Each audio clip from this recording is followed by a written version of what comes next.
కాంగ్రెస్ పై చంద్రబాబు సంచలన ఆరోపణలు. ఏపీ ముఖ్యమంత్రి చంద్రబాబు నాయుడు ఢిల్లీలో జరుగుతున్న పరిణామాలపై సంచలన వ్యాఖ్యలు చేశారు. కేంద్ర మంత్రి అమిత్ షా భారత రాజ్యాంగ నిర్మాత అంబేద్కర్ పై తీవ్ర ఆరోపణలు చేశారన్న ఇండియా కూటమి నేతల ఆందోళనలపై చంద్రబాబు వ్యాఖ్యలు ప్రాధాన్యం సంతరించుకున్నాయి. గురువారం ఏపీ కేబినెట్ అనంతరం మంత్రులతో తాజా రాజకీయ పరిణామాలపై స్పందించారు.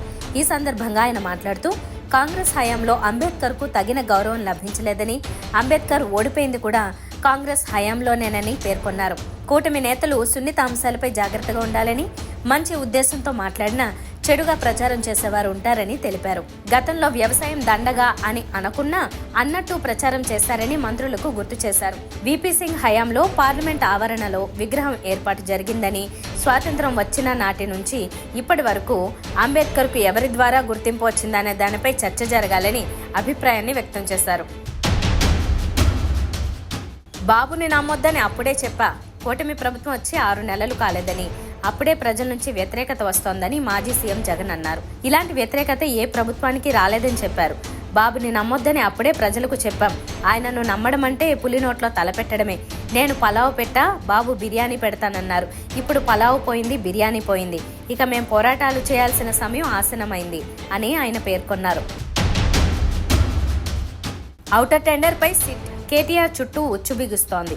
ఫార్ములా ఈ కార్ రేసులో A1గా కేటీఆర్ ఉన్నారు.